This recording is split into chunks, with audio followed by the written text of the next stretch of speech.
Shriney also being inducted posthumously as he passed in May of 1994. He specialized in turning struggling National Football League franchises into either Super Bowl champions or consistent contenders. He was instrumental in building teams in Minnesota, Chicago, and New Orleans. He also gained widespread praise for his contributions on the NFL Player Management Competition Committee. Also remember that this Shriney played 7 years of pro ball with the Pittsburgh Steelers. Here today to represent his father for induction into the Hall of Fame is Jim Finks, Jr.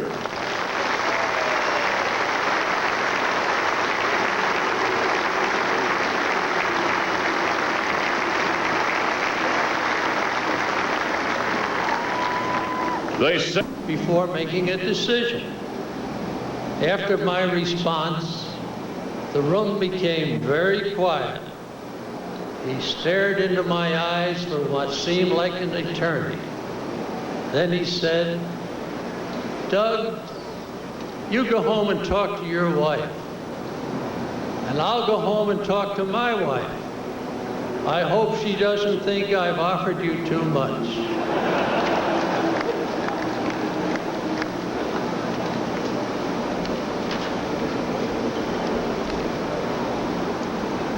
Boy, Doug's has a long letter.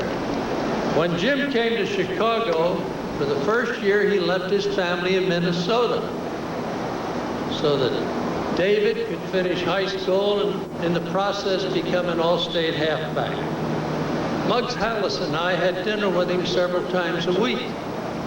And on Monday nights, I always stayed in his apartment with him. I long admired and respected him, but in his time in Chicago, I came to love him and his family.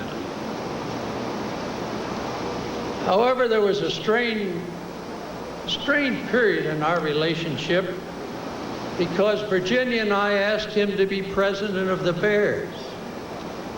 And he said, "Thank you, but no thank you." But he added a fillip. He said, "Mike McCaskey should be president of the Bears." And Mike never knew until this moment that Jim Finks picked him to run the Bear organization. After Jim left the Bears, we didn't talk much for a time. But when a fine and good man, Tom Benson, called me and said, "Ed, I'm interested in this fellow Jim Finks," I didn't hesitate to say, "If you hire Jim Finks, you'll have the best executive in the National Football League." Tom said, "Yeah, but he wants to be president." I said, "What's wrong with that, Tom? You'll still be the owner." Now, I don't know if I influenced Tom, but 2 days later, Jim Finks was announced as the president of the New Orleans Saints, and what a great job he did there. You know, all my life, I've lived on the periphery, at home, as a caddy, in college, in the Army, in the music business, and now in football.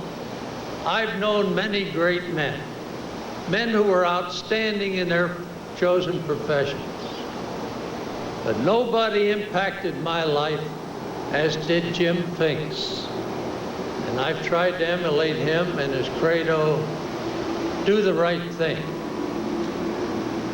The American poet Longfellow wrote, "Lives of great men all remind us we can make our lives sublime and departing leave behind us footprints on the sands of time." I would suggest to you that Jim Finks' footprints, handprints, heartprints are indelibly etched throughout the National Football League. And now, I'm going to ask a favor of all of you. Tonight, when you hit your knees Ask God to please do the right thing. Ask Him to take good care of Jim Finks. Ladies and gentlemen, please greet Jim Finks, Jr.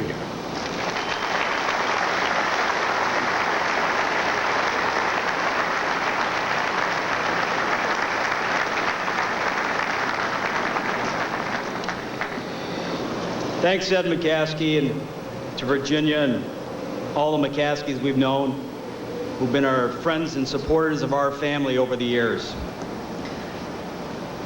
How lucky we are to be in this business is something Jim Finks said quite often to his wife and his contemporaries during his 43 years in professional football as a player and an executive. He said this because he witnessed firsthand the steady growth and popularity of professional football over parts of 6 different decades, and he recognized his good fortune for being part of it.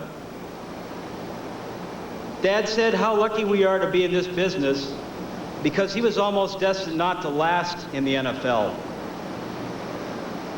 In his second season as a defensive back with the Steelers, he came up to make a tackle in a game against the Colts and broke his neck.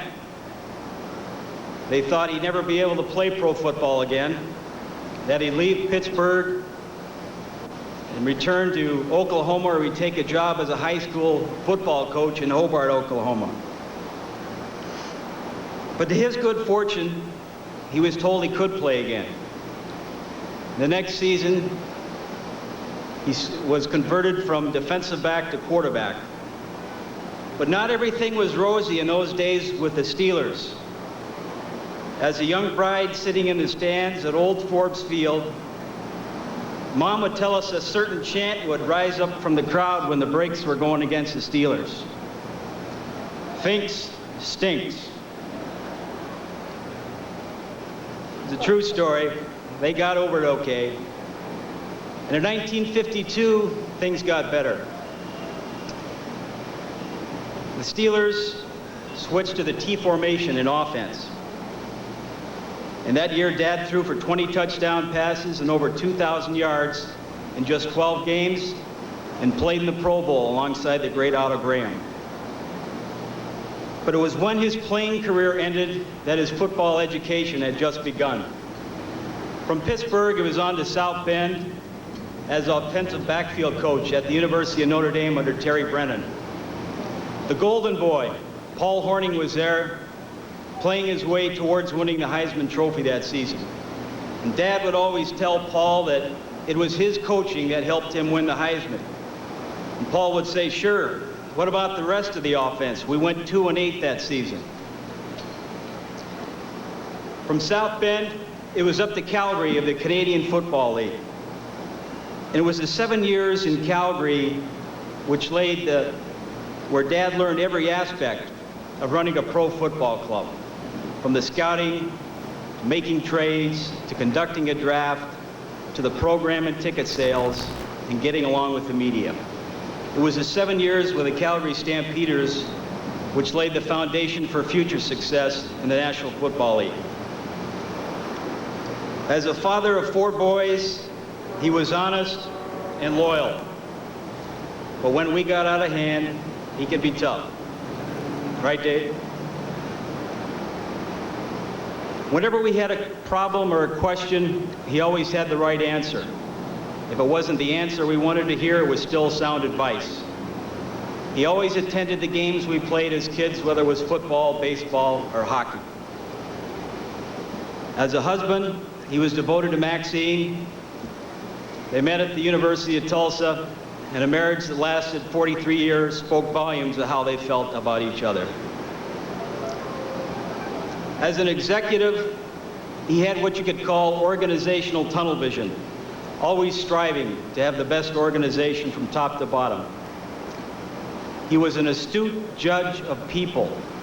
He surrounded himself with the best people, and he let them do their jobs. Whenever he received an award or any recognition, he'd usually deflect the praise to those around him. And had he been here today, I know he'd do the same thing.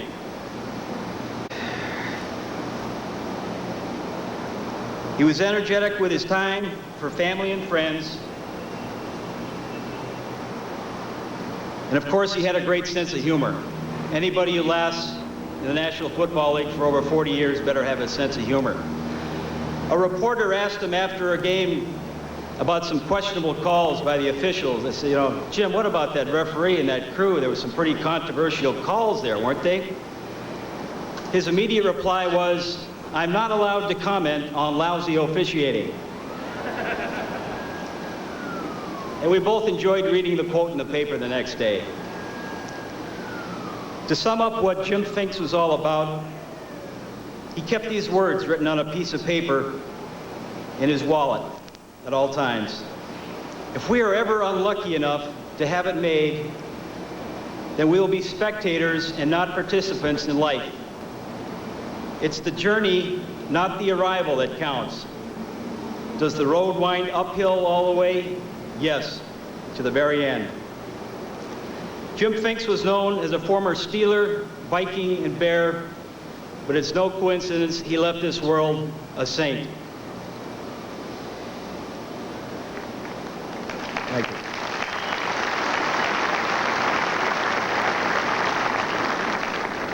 Let me thank Pete Elliott and everybody involved with the Pro Football Hall of Fame and the great people of Canton, Ohio. I want to thank the National Football League member clubs, players, owners, coaches, and especially the fans of the National Football League. It's an honor to be here. And today, along with my family and friends, I'm proud to represent my dad for his induction into Pro Football Hall of Fame's class of '95, with two of the greatest receivers of all time, and Steve Largent and Kellen Winslow, and two of the greatest defenders of all time, and Leroy Selman and the late Henry Jordan Sr. Thank you very much.